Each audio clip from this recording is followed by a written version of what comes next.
करने के बाद से अब कामोत्तर हो गए। वही ब्रह्मा जी शर्म के मारे अपने शरीर को त्याग कर दिए, और जो शरीर को त्याग किए चारों दिशाओं में फैल गया, वही क्या है? कुहेसा है।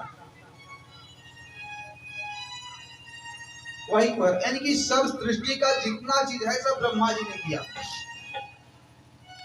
और उसके बाद पुनः ब्रह्मा जी दूसरे शरीर को धारण किए।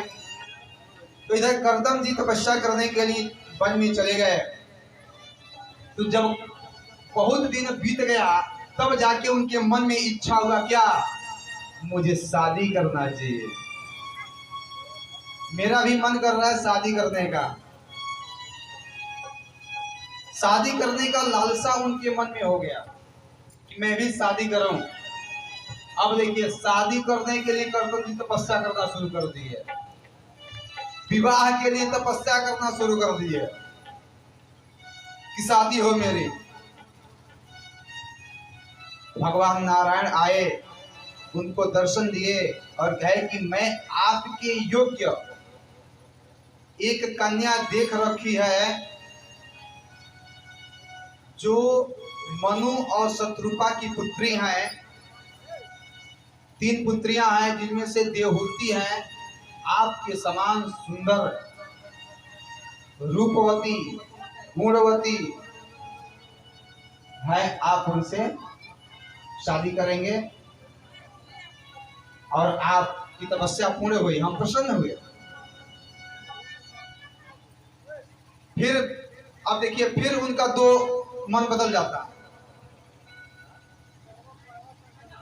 ध्यान देंगे, फिर उनका मन बदल जाता है। कहते हैं कि महाराज, शादी करने के बाद से आपका ये सुंदर सलोना रूप मुझे देखने को नहीं मिलेगा। फिर उनका मन बदल जाता है कि मैं शादी नहीं करूंगा। यानी कि अब या इधर के उधर मन उनका जा रहा है, शादी करने का भी मन कर रहा है, शादी न करने का भी मन कर रहा है। क्या है कि शादी कर लूंगा, बाल बच्चे होंगे, नाती पोते होंगे, तो आपका जो मैं भजन कर रहा हूं, यह भजन भी हमसे नहीं हो पाए। भगवान कहे ठीक है, एक काम कीजिएगा कि शादी होने के बाद जब एक पुत्र आपको उत्पन्न हो जाएगा ना, एक पुत्र अपने जैसा एक पुत्र उत्पन्न कर लीजिएगा, पुनः आप तपस्या के लिए वन में चले जाइएगा।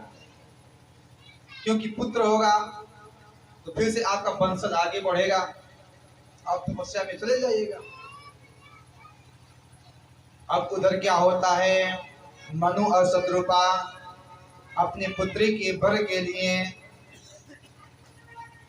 निकल पड़ते हैं ढूंढने के लिए। तब तक देखते हैं कि जंगल में खूब सुंदर कर्दम जी महाराज विराजमान हैं। जाकर के शादी का प्रस्ताव करते हैं कि प्रभु आप हमारे पुत्री के साथ पाणी ग्रहण संस्कार कर लें। कर्दम जी कहते हैं, महाराज आपके पुत्री के साथ शादी कौन नहीं करना चाहता। मैं सुन रखा कि एक बार आपकी पुत्री अपने महल के छत पे गेंदा खेल रही थी।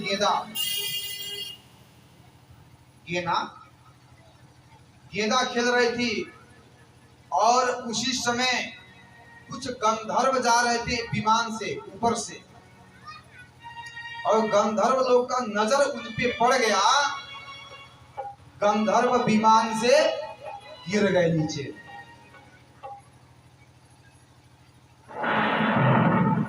देखिए, नजर उनका पड़ गया और मोहित होके विमान से नीचे गिर गए। तो ऐसे कन्या से कौन शादी नहीं करना चाहता। मैं करूंगा शादी।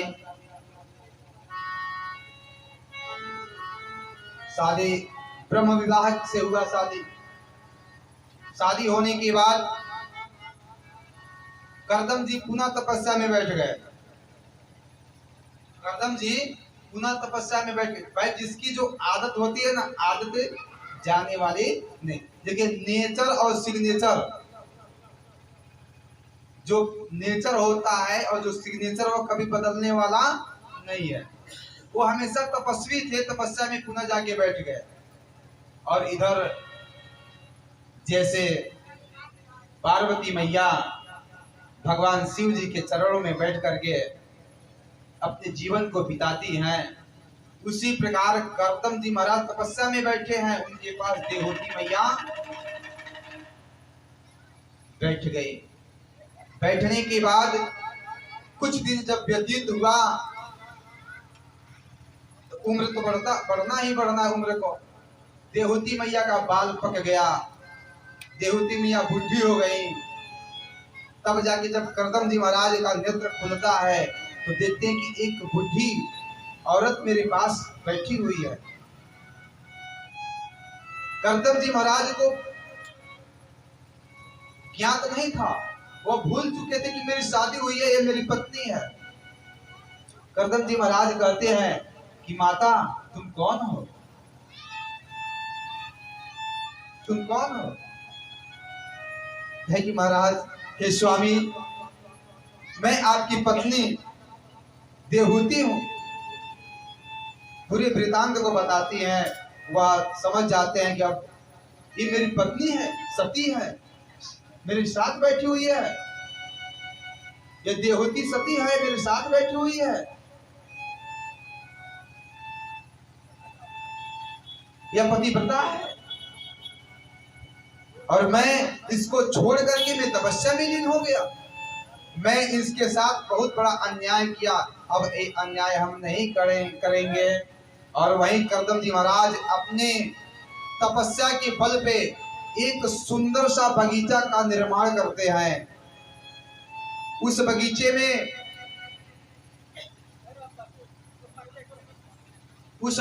में एक सुंदर सा तालाब का निर्माण करते हैं और उस तालाब में अनेक सुंदर सुंदर कमल खिल जाते हैं। उसके बाद से एक विमान बनाते हैं अपने तपस्या के बल पे, और उसी सरोवर में ये दोनों करदम जी और देवहूति मैया दोनों बूढ़े हो चुके थे। दोनों उस तालाब में स्नान करते हैं और स्नान करके जैसे बाहर निकलते हैं 16 और 20 वर्ष के दोनों हो जाते हैं। बोले गोविंद भगवान की। और उसके बाद से आमोद प्रमोद विहार करते हैं। होने के बाद भगवान की कृपा से करदम और देवहूति मैया से 9 कन्या उत्पन्न होती हैं। 9 कन्या।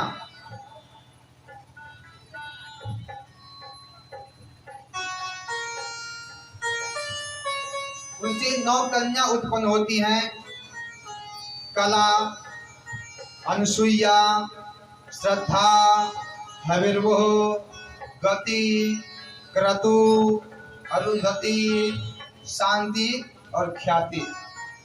9 कन्या उत्पन्न होती हैं। करदम जी कहते भगवान की लीला अपरंपार है। मैंने तो भगवान से कहा था कि एक पुत्र हो जाएगा तो मैं वन में चला जाऊंगा, ये तो 9 पुत्रियां आ गई। अब जब तक पुत्र नहीं होंगे तब तक मैं वन में नहीं जाऊंगा। अब 9 जो पुत्रियां थीं उनका विवाह, कला का विवाह मरीचि ऋषि से होता है, अनसुईया का विवाह अत्रि जी से होता है, श्रद्धा का विवाह अंगिरा से हुआ, हविर्भुः का विवाह पुलस्त ऋषि से हुआ, गति का विवाह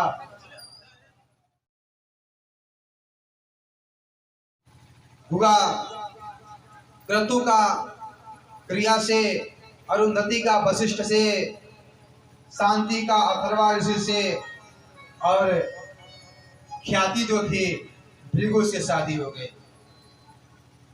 कुछ दिन बाद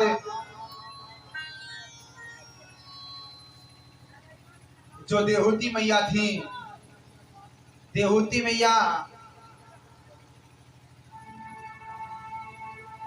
का मन उदास हो गया कि 9 पुत्रियां मेरी हो गई, पुत्र मेरा नहीं हुआ। तो करदम जी कहते हैं कि देहूती अपने मन को उदास ना करो, अब की बार तुम्हारे गर्भ में कोई दूसरा नहीं, साक्षात नारायण आने वाले हैं। बोले गोविंद भगवान की जय। और कुछ दिन बाद उनके यहाँ एक बालक का जन्म होता है, जिनका नाम होता है कपिल। बोले कपिल भगवान की जय। अब उसके बाद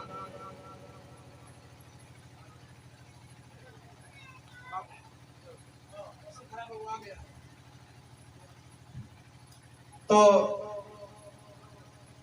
कपिल भगवान का जन्म होता है। कपिल भगवान जब बड़े होते हैं, जब उनकी अवस्था 16 साल की होती है, तो करदम जी कहते हैं अब तो मुझे तपस्या में जाना चाहिए। करदम जी छोड़ के तपस्या में चले जाते हैं और कपिल भगवान बहुत सुंदर उपदेश अपनी माता देवहूति को देते हैं कि हे मैया, यह जो हाड़ मांस का जो शरीर है, इससे तुम इतना प्रेम क्यों करते हो? अरे वो तो व्यवहारिक रूप में आपके पति हैं। कौन? देवहूति मैया के पति कौन थे?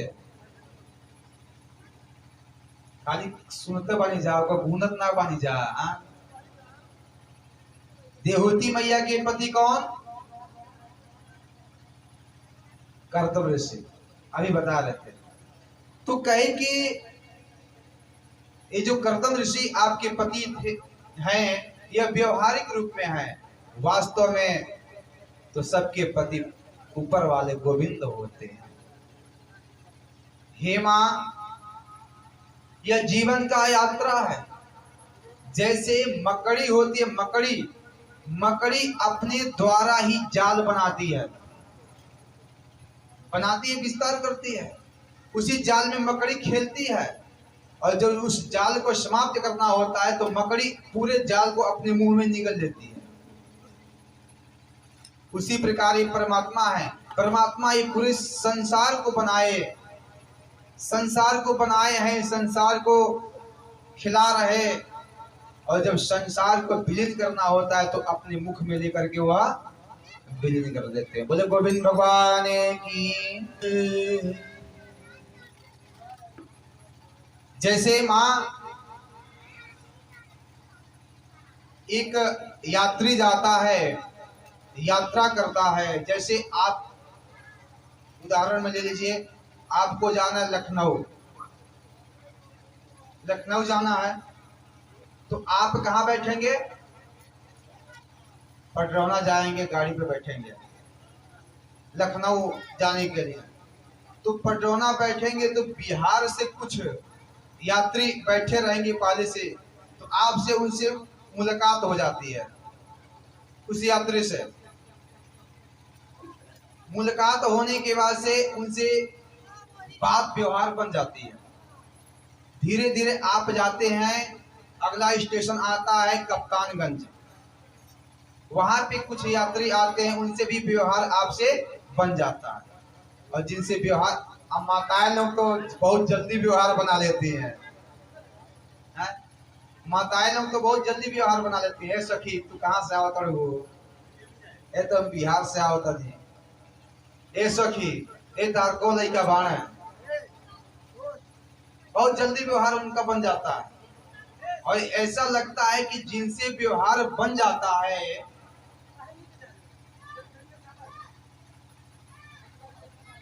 जब व्यवहार बन जाता है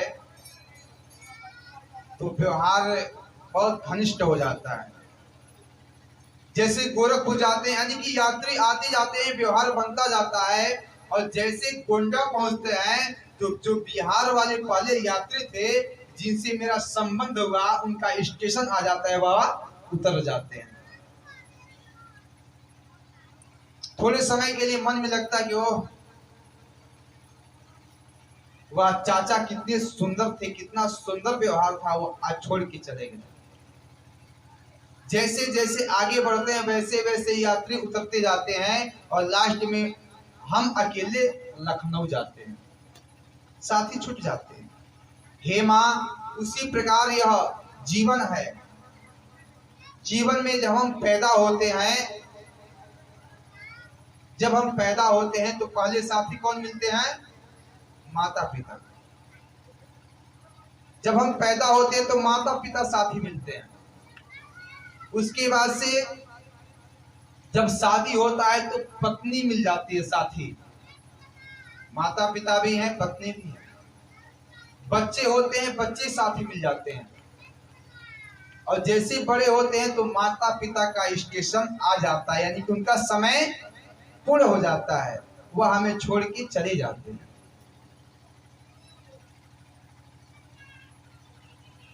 अगर हमसे पहले मेरी पत्नी का भी स्टेशन आ जाता तो भी मुझे छोड़ के चली जाती। ऐसे करके जिसका जिसका स्टेशन आता जाता है वो छोड़ के चले जाते हैं। तो माँ, अब तुम ही बताओ माँ, क्या हमें अपनी यात्रा पूरी नहीं करनी, उनके साथ उतर जाना है? अपनी जिंदगी हमें पूरा नहीं करना? हे माँ, यह पिताजी अपने कर्तव्य का पालन करने के लिए, अपने धर्म का पालन करने के लिए तपस्या में चले गए।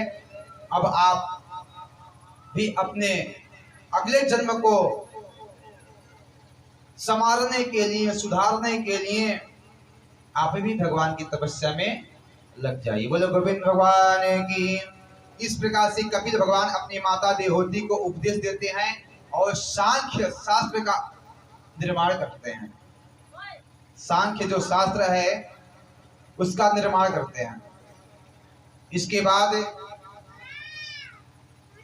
अब पूछते हैं वहां मैत्रेय और विदुर जी का संवाद आता है।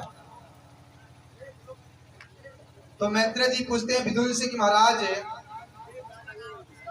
क्या अब मनु और शत्रुपा का जो है वंश का परंपरा क्या यही समाप्त हो गया?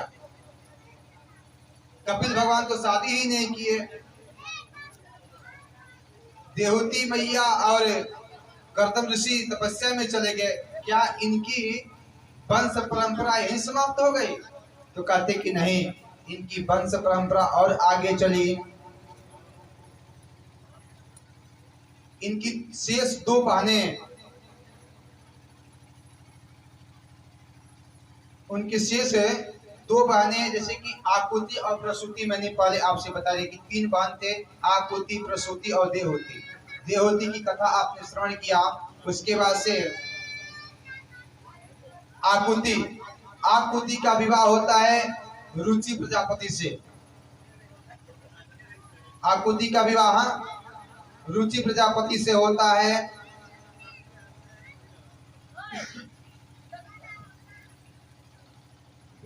और जो प्रसूति है, प्रसूति का विवाह ब्रह्मा जी के ही पुत्र दक्ष से होती है। दक्ष जो कि शंकर भगवान के ससुर थे, जो भोलेनाथ के ससुर थे। प्रसूति मैया का शादी दक्ष से होता है। अब दक्ष और प्रसूति से 16 कन्या उत्पन्न होती हैं। कितनी कन्या? 16 कन्या। देखिए, आप जब तक बोलेंगे नहीं तब तक क्या आनंद कैसे आएगा? तब तक मुझे यह कैसे लगेगा कि मैं कुछ कह रहा हूं, आप सुन रही हैं।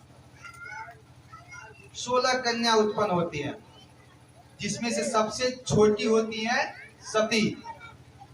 कौन? सती। सबसे छोटी, सबसे प्यारी, सबसे दुलारी अपने माँ बाप की, सती। और उसमें से जो 13 कन्या हैं वह धर्म के साथ ब्याही जाती हैं। और 2 जो हैं जिनका नाम है स्वाहा और स्वधा, अग्नि भगवान से विवाह की इनकी हो जाती है। अग्नि माई नहीं है, अग्नि भगवान है। हम कहते हैं हे अग्नि माई, लेकिन अग्नि माँ नहीं, अग्नि देवता है। तो स्वाहा और स्वधा की शादी अग्नि भगवान से हो जाती है। सती की शादी शंकर भगवान से हो जाती है। बस शंकर भगवान की।